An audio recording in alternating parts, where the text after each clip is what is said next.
প্রতিদিন মাছ মাংস খেতে কার ভালো লাগে বলো? মাঝে মধ্যে এরকম একটু নিরামিষ রান্না হলে ক্ষতি কী? তাও যদি হয় নিজেদের বাড়ির বাগানের সবজি দিয়ে। আজকে ঠিক তেমনই একটা রান্নার ভিডিও নিয়ে চলে এলাম। প্রথমে বাগান থেকে কিছু সবজি তুলে নিয়েছি, তার মধ্যে ছিল একটা লাউ, কয়েকটা টমেটো আর 2-4টা মতো কুমড়ো ফুল। তো আজকে যেহেতু পুরোপুরি নিরামিষ রান্না হচ্ছে, এখানে রান্না করব লাউ দিয়ে ডাল, টমেটো চচ্চড়ি আর 2-4টা কুমড়ো ফুলের বড়া। তো প্রথমে দেখো এখানে কিছু মসুর ডাল নিয়ে নিলাম, এগুলোকে সুন্দরভাবে একটু ধুয়ে নিলাম। এরপরে চুলোটা জ্বালিয়ে নিচ্ছি। চুলা জ্বালিয়ে ডালগুলোকে সিদ্ধ করতে দিয়ে দিব। এই ডালের মধ্যে কোনো রকম নুন বা হলুদ কিছুই দিতে হবে না, শুধু জল দিয়ে সিদ্ধ করে নিলেই হবে। এরপরে লাউটা কেটে নিচ্ছি। এই ডাল দিয়ে লাউ রান্নার মধ্যে তোমরা চাইলে পেঁয়াজ রসুন দিতে পারো, তবে আমি যতবারই করেছি একেবারে পেঁয়াজ রসুন ছাড়া করেছি, আমার কাছে বেশ ভালো লাগে। তো এরপরে দেখো আমার কাটাকাটিও হয়ে গেছে আর এদিকে ডালগুলোও সুন্দরভাবে সিদ্ধ হয়ে গেছে। এখন নামিয়ে রেখে কড়াইতে দিয়ে দিচ্ছি তেল, আর ফোড়নে দেব শুকনো লঙ্কা, তেজপাতা আর গোটা জিরে। ফোড়নগুলো একটু সুন্দরভাবে ভেজে নিয়ে এর মধ্যে কেটে রাখা লাউ আর কাঁচা লঙ্কাগুলো দিয়ে দিলাম।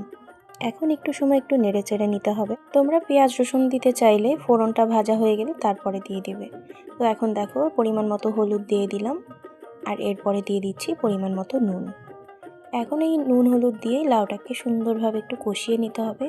একটু ঢাকনা দিয়ে কষালে অনেকটা জল ছেড়ে দেবে। তারপরে এখানে দিয়ে দিচ্ছি সিদ্ধ করে রাখা ডালগুলো। এখন একসঙ্গে সুন্দরভাবে নেড়ে চেড়ে নিয়ে যেমন পাতলা ডাল খেতে চাও সেই পরিমাণ মতো জলটা দিয়ে দেবে। আমি এখানে একটু কম করেই দিচ্ছি।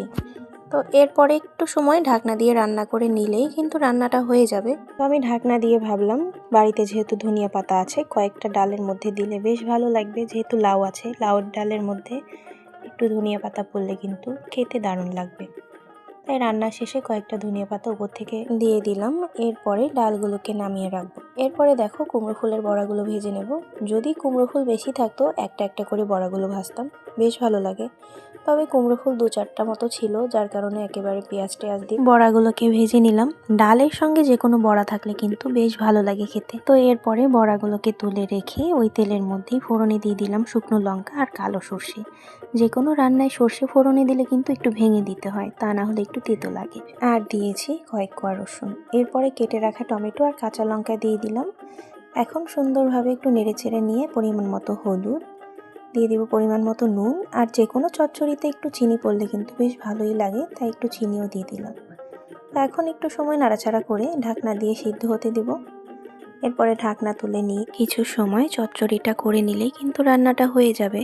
তো এই ছিল আজকের রান্নাবান্না। তোমাদের সবার কাছে কেমন লাগলো কমেন্টস করে জানাবে, ভালো লাগলে শেয়ার করে দেবে। ধন্যবাদ সবাইকে।